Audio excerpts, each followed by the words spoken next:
Welcome to Sneha's teaching. जुलाई CTET जुलाई 2024 वाले बहुत ज़्यादा पढ़ने का मन नहीं है। 10 मिनट के अंदर एक टॉपिक खत्म करने का मन है। बिल्कुल राइट चैनल पे आए हो।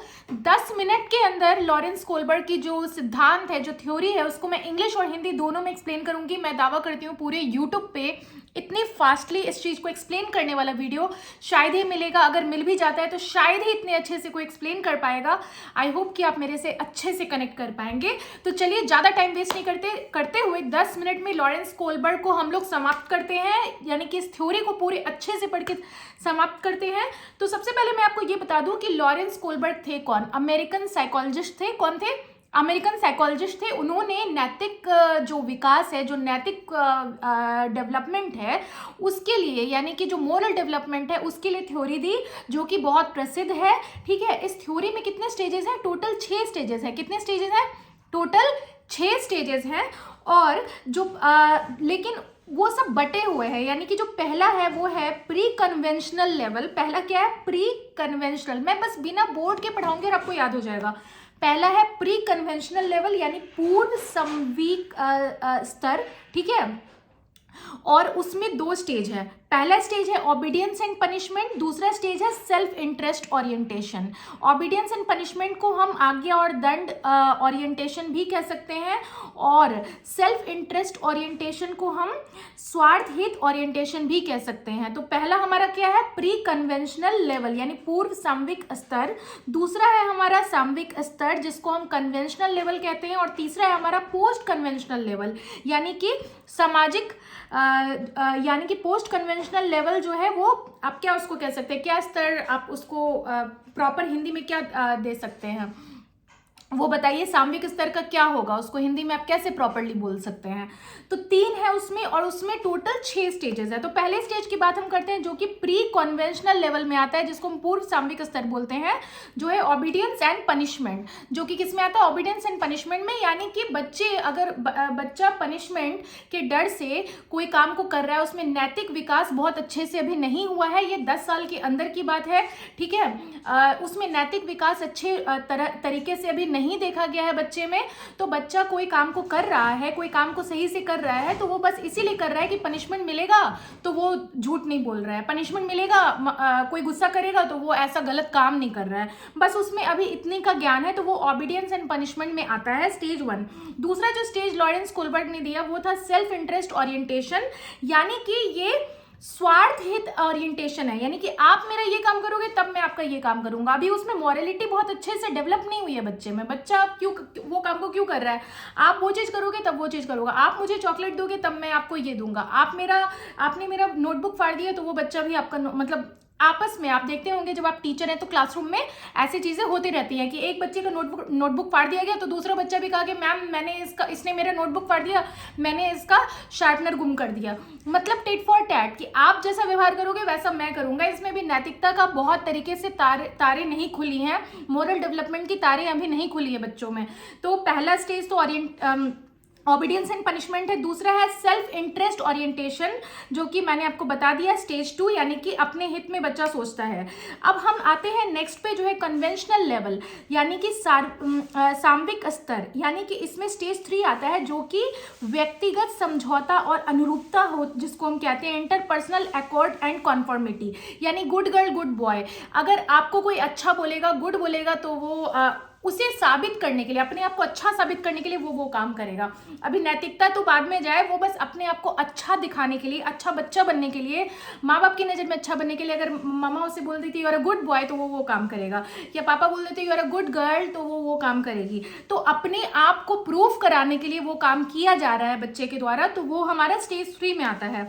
स्टेज 4 है हमारा ऑथोरिटी एंड सोशल ऑर्डर, यानी कि बच्चे को ये पता है कि भाई लॉज तो लॉज होते हैं, रूल्स तो रूल्स होती है, वो तो फॉलो सबको करना है, वो स्टेज 4 में आता है। स्टेज 4 यानी authority and social order, maintaining orientation, अधिकार और सामाजिक व्यवस्था का पालन, यानी कि कोई भी लॉ है, यानी कि ट्रैफिक है, रेड हो गया तो हो गया, अब चाहे कुछ भी हो जाए हम ट्रैफिक क्रॉस नहीं करेंगे। मान लो कि कुछ भी इमरजेंसी हम नहीं करेंगे, रूल्स तो रूल्स है, वो वाली अभी सीन है।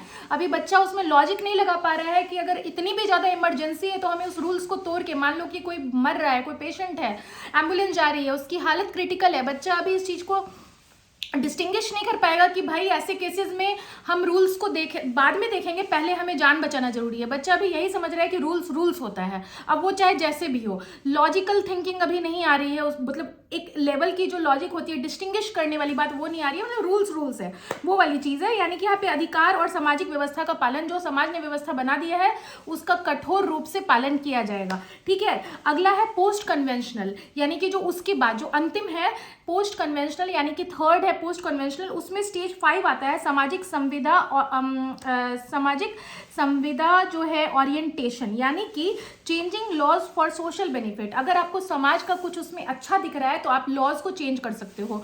कोई लॉ अगर समाज के हित में नहीं है, वहां पे ऐसी नैतिकता डेवलप होती है, अगर कोई लॉ समाज के हित में नहीं है तो आप उसे चेंज कर सकते हो, आप उसे तोड़ सकते हो और उसे अपने हिसाब से बना सकते हो। यहाँ पे अपनी थिंकिंग आ जाती है जो समाज से हट के होती है, वहां पे आप अपना तर्क वितर्क लगाने लगते हो। ठीक है, यहाँ पे बच्चा इतना बड़ा हो चुका होता है कि वो अपना तर्क, अपने थॉट्स, अपने ओपिनियन को पुट ऑन करना स्टार्ट कर देता है। तो वो हमारा स्टेज 5 में आता है। स्टेज 6 जो होता है, जो लास्ट स्टेज है, वो यूनिवर्सल एथिकल प्रिंसिपल्स पे निर्धारित है, यानी कि सार्वभौमिक नैतिक सिद्धांत। यानी कि ये एक ऐसा चीज है जहां पे लॉ, पूरे देश का लॉ एक तरफ, अगर आपको ऐसा लग रहा है कि आपकी सोच सही है, आपकी थॉट सही है, तो आप पूरे देश से लड़ जाओगे, आप पूरे प्रोटेस्ट पे उतर जाओगे कि नहीं भाई मैं सही हूं, और खुद को साबित करने के लिए आप किसी भी हद तक चले जाओगे और सच के लिए आप कुछ भी कर जाओगे। जिसमें कि हमारे बहुत महान लोग जैसे कि महात्मा गांधी है या फिर और भी लोग हैं जो इसमें आते हैं। इस लेवल की मॉरलिटी बहुत कम लोगों में होती है, इस लेवल की नैतिकता बहुत कम लोगों में देखी गई है। तो इन क्विकली अगर हम देखा जाए तो 6 स्टेजेस है। तुरंत से मॉरलिटी या नैतिकता बहुत जल्दी डेवलप नहीं होती, वो स्टेजेस में डेवलप होती है। पहला तो है पनिशमेंट के डर से बच्चा करता है, दूसरा वो टिट फॉर टैट वाली बात आ जाती है, आप करो तो मैं करूँ तो आप, मतलब भाई आप मुझे अगर दोगे, अगर वो अपना फायदा देखेगा, अगर आप उससे कुछ कहोगे करने, वो कहेगा नहीं मैं ये काम नहीं करूंगा जब तक आप मुझे ये नहीं, मेरा इसमें क्या, मेरा फायदा क्या, वो अपना फायदा देखेगा। उसमें मॉरलिटी अभी डेवलप नहीं हुई है, मॉरल डेवलपमेंट अभी नहीं आया है। उसके बाद गुड बॉय गुड गर्ल वाली बात आ जाएगी, जिसमें कि वो भी देखेगा कि मेरी बड़ाई हो रही है, मेरी तारीफ हो रही है, मैंने रिपोर्ट कार्ड में ग्रेड ए लाया, अरे भाई मेरी समाज तारीफ कर रही है, तो वो ग्रेड ए बार बार लाएगा। उसे नहीं पता है कि वो अपने हित में ला रहा है, वो किस लिए ला रहा है, उसे तारीफ मिल रही है वो ला रहा है। ठीक है, और अगला है लॉज और लॉज होता है। ठीक है, वो ऑर्डर मतलब वो वाली चीज आ जाती है। फिर स्टेज 5 आ जाता है जिसमें कि कोई समाज के रूल का उल्लंघन करके आप अपने थॉट को, यानी कि आप लॉज को चेंज करने पे उतर जाते हो, अपने थॉट को इम्प्लीमेंट करने पे उतर जाते हो, तो वो स्टेज 5 होता है। और लास्ट स्टेज है जो कि बहुत ही हाई लेवल स्टेज है। ठीक है, तो ये टोटल 6 स्टेजेस है जो कि 10 मिनट भी नहीं 8 मिनट में मैंने सम अप करने की कोशिश की है। ये क्विक रिवीजन सेशन है उन लोगों के लिए जो ऑलरेडी पढ़ चुके हैं और उनको फिर से एक ब्रशअप करना है, तो मैंने कोशिश किया ब्रशअप करने का। अगर आपकी फीडबैक यहाँ पे बहुत इंपॉर्टेंट है मेरे लिए, अगर आप लोग ये चाहते हो कि मैं व्हाइट बोर्ड पर इस चीज़ को एक्सप्लेन करूँ तो मुझे प्लीज़ कॉमेंट बॉक्स में लिखिए कि मैम समझ में आया है बट मुझे व्हाइट बोर्ड की नीड है। लाइक आप उस चीज़ को राइट करके बताइए तो ज़्यादा बेहतर हम कनेक्ट कर पाएंगे, या फिर आप मेरे से बोल के समझ पा रहे हो तो ये भी ठीक है। इसमें अगर आपकी कोई भी फीडबैक है वो आप मुझे ज़रूर बताइएगा और ऑनेस्ट रिव्यू ज़रूर लिखिएगा। मिलती हूँ नेक्स्ट वीडियो में। और इसके जो कॉन्सिक्वेंसेस हैं, अभी मैं आपको एक और बात बता दूं, इसके कॉन्सिक्वेंसेस भी है, जैसे कि इसमें हाइपोथेटिकल सिचुएशन की बात की गई है, यानी कि इसमें ऐसे ऐसे सिचुएशन की बात की गई है जो कि कई बार एग्जिस्ट भी नहीं करती। लोग कहते हैं ना, हम लोग बोलचाल की भाषा में बोल देते हैं कि हम ऐसा कर देंगे, पर हम ऐसा करते नहीं हैं। जब प्रैक्टिकली बात आती है तो वो हम ऐसा करते नहीं हैं। तो इसके कोलबर्ग सिचुएशन, जो कोलबर्ग की थ्योरी है, कोलबर्ग की जो सिद्धांत है, उसमें प्रॉब्लम्स भी हैं। ऐसा नहीं कि 100% वो सही है। और उसमें ये भी है कि थोड़ी जेंडर यानी कि लड़कों की ज़्यादा बात की गई है, लड़कियों की बात कम की गई है। थोड़ा सा कुछ चीज़ें इसके फ्लॉज भी हैं, लेकिन ओवरऑल मोरल डेवलपमेंट स्टेजेस में होता है। सबसे ज़्यादा जहाँ से सीटेट में क्वेश्चन आते हैं वो आते हैं आपको स्टेज